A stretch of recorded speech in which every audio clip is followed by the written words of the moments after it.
Thank you all for coming. Again, my name is Mariem. I am the EducationUSA advisor here in Tunisia, and I'm here to tell you more about higher education opportunities in the U.S. So you are here to attend an information session. Well, I'm going to focus on finding the right university fit, regardless of your field of study and regardless of your level of study. I'm going also to talk, I have first-timers here, so I will also focus on the application process. If you have any questions, I see a mix of high school student and future graduate students, right? Who is here for graduate opportunity, master's and higher? Master's and higher, okay. Who is here as a high school student and who's looking for an undergraduate opportunity? Nope? Okay, so at least now I know what to focus on. I'm going to focus specifically on the graduate ones.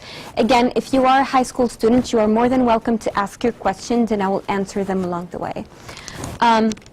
So, finding the right fit for universities. So, I'm going to ask the basic questions for people who are attending for the first time. Have you heard of the American Baccalaureate? Bac Américain? Anyone? Great. I'm happy today. I'm asking those questions to you because these are the questions, the frequent questions that I'm asked on a regular basis. And having this American Baccalaureate, this concept is completely wrong. So if anyone tells you about a national exam that would allow you to access American universities, you should tell those people that this information is false. Okay? So if you want to apply to American universities, to any university in the US, you need to submit an application to each university. Okay, so this is the first thing that you should focus on. What I like most about the American system is the possibility of flexibility. So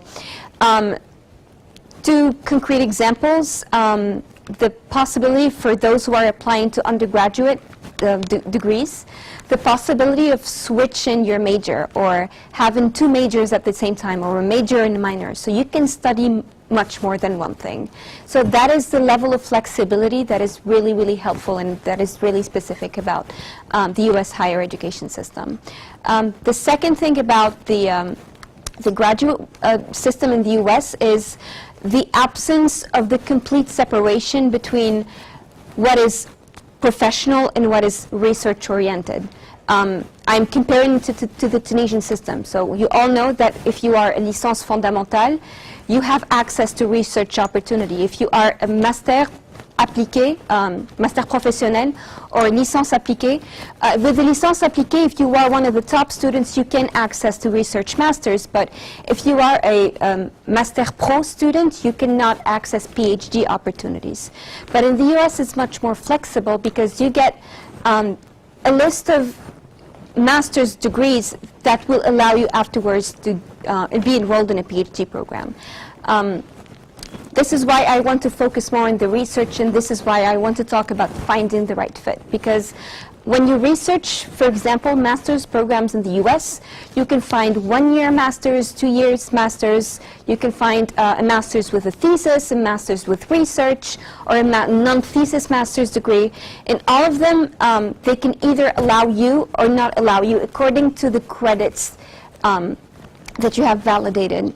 This is what determines the eligibility to a PhD program, and not if you have the title of a Master Pro or the title of Master de Recherche. So the system is a little bit different, okay? So what do you think I mean by finding the right fit? What do you think I mean by that? How many universities do you think there are in the US?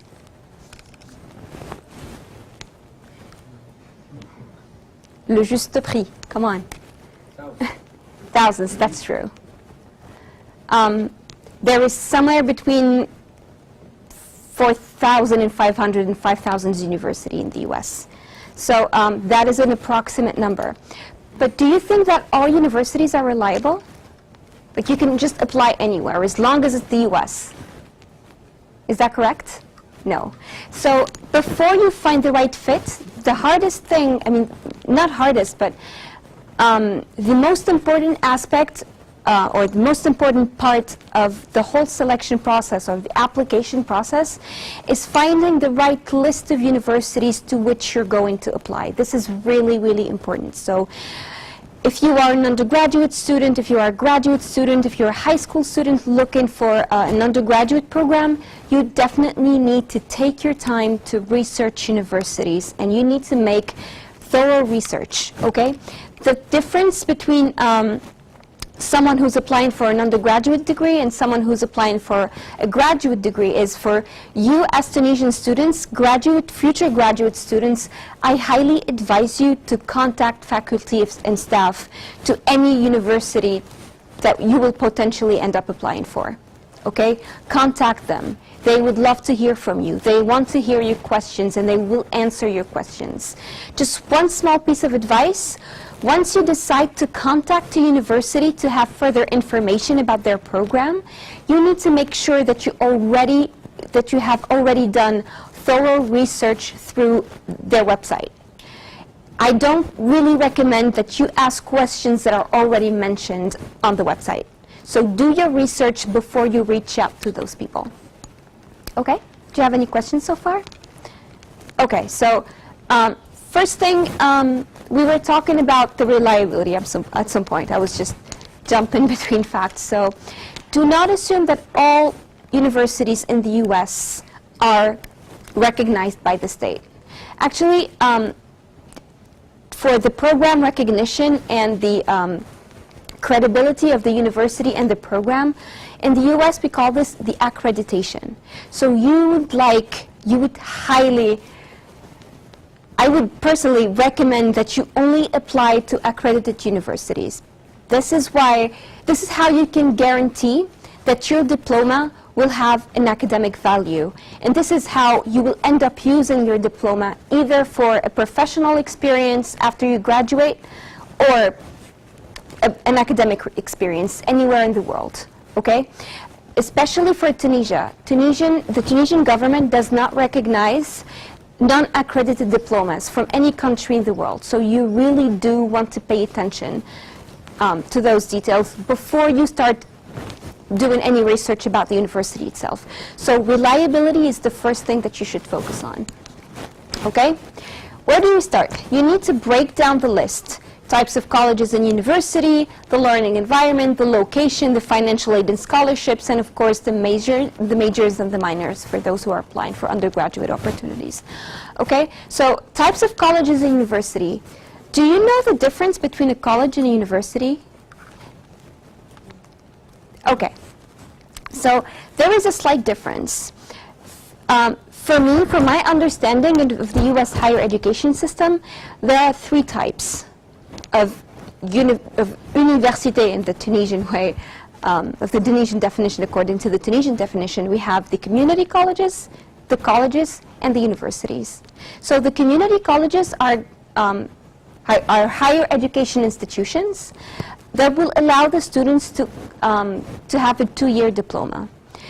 For Tunisians, people who are usually interested in community colleges are either people who were not able to apply for scholarships or who were not able to get any scholarships from 4-year universities and colleges. So the community colleges tend to be much cheaper than regular universities and colleges. Okay, so if you are on a budget, you really do want to consider these because they offer quality education and they will allow you to transfer after the 2 years so you can end up in a 4-year institution and get a full degree.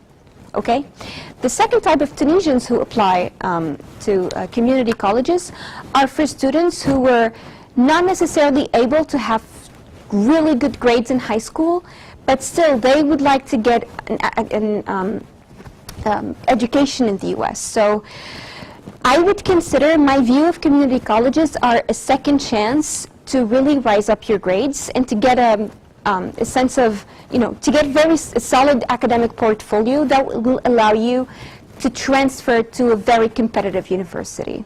So community colleges are really good at this. So they will assist you and they will help you get the right grades and they will tell you what your transfer possibilities are.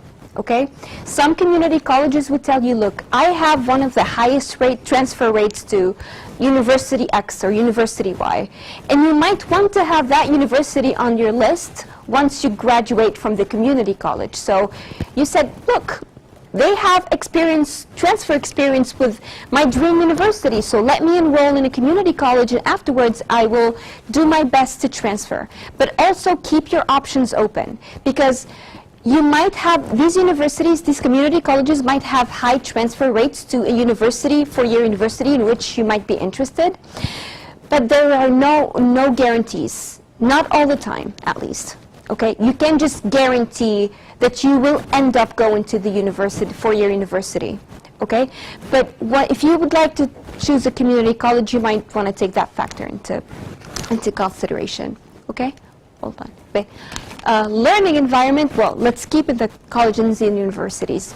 Well, we say colleges, period, are usually four-year colleges. So these are universities that would only allow you to have the first diploma, which is the bachelor's degree.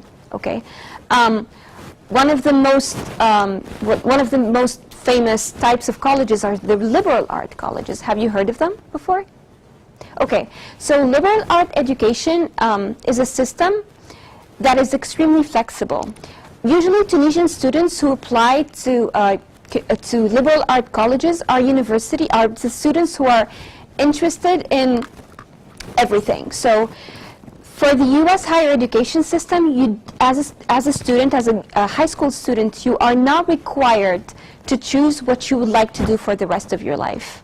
You can choose something, then change your mind. You can end up changing your mind. Or you want to study two things at the same time, or you really don't have any idea about what you want to end up choosing. So Tunisian students enroll in liberal art colleges. They study pretty much everything during the 2 first years. They just have an idea. You just need to have an idea about what you want to major in, what is the diploma that you request. They will have a compulsory curriculum, usually scientific and language, usually. And you will end up choosing lots of classes, different classes from different backgrounds. And by the end of your second year, your sophomore year, that's when you will make up your mind about what you will end up majoring in. Okay? Okay.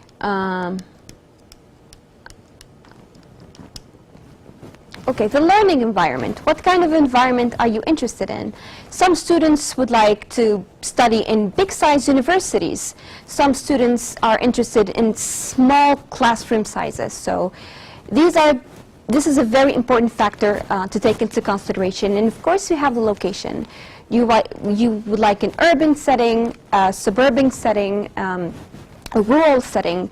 Some students are overwhelmed by big cities. So you can find a big university in a very small town, and you will have the best experiences in those universities, because lots of Tunisians would like to go to New York, to San Francisco, to Los Angeles, to Chicago. But these are really, really interesting opportunities, I admit. But don't think that going to a small university in a small town is bad, because it has lots of advantages. The first advantage is the smaller the town, the more your presence will be valued, because you will have a sense of a community. And the second thing is the prices. The further you are from big cities, the more affordable your life will be. And don't forget, you will be a student, you will definitely be on a budget, so you would like to consider those facts. Okay, financial aid and scholarships. This is really important. One thing that really makes me sad is receiving parents and students in my office, and they tell me, look, we just got accepted in University X, and we are looking for scholarships, and we only have 2 weeks. Can you please give me $50,000? And I can't answer that question. Or some parents would put their houses on mortgage, and they don't really look through all 4 years of education, or all 2 years if the student is applying for a master's program. So they can afford something, and they eventually invest they make big investments, but they end up running out of money in the middle of the academic year, sometimes even after the first semester. And that is a very bad thing, because you need to make a decision about financial aid before you apply to universities and not after you get accepted in universities, okay? I'm not saying that there are no scholarships whatsoever. There are lots of scholarships, but you need to make research about universities that will offer financial aid to international students. That is one fact. If there are any, for graduate students, if there are any fellowships, if there are any government programs, any government scholarships, and these do exist. I will tell you about the Fulbright program afterwards. And yes, there are scholarships, but you do need to make sure that you have a financial plan all figured out before you make the decision of going to an American university. Okay? Majors and minors. So when I talk about majors and minors, it's usually for high school students who are looking for undergraduate degrees. But I also focus on the fields of study when it comes to graduate programs, because the difference between a high school student who is applying to undergrad and undergraduate students who are applying to graduate programs, prospective graduate students need to be really sure of what they want to do. And they need to detail what they want from that university, from that program. They will ask you to write essays about that, and you will have to submit very solid arguments about what you are, what your plan is during the program, what you want from the program, or the program will, what is the added value of the program for you, and what you will end up doing. What is your long-term plan? So how you will combine that experience with your previous background, how you will combine these two components, and how it will end up help you with your long-term plan, okay? So you really need to be really specific about those facts, okay? Websites, if you want to take notes, Big Future, collegeboard.org. So that is for high school students who are researching undergraduate program. This is the most valuable resource. College Board is basically used for three things. The first thing is research and programs. So you will add your criteria on the list, and you will end up finding a list of universities in which you might be interested. Also, you'll have to take the SAT as a high school student to be eligible for most of universities and colleges in the U.S.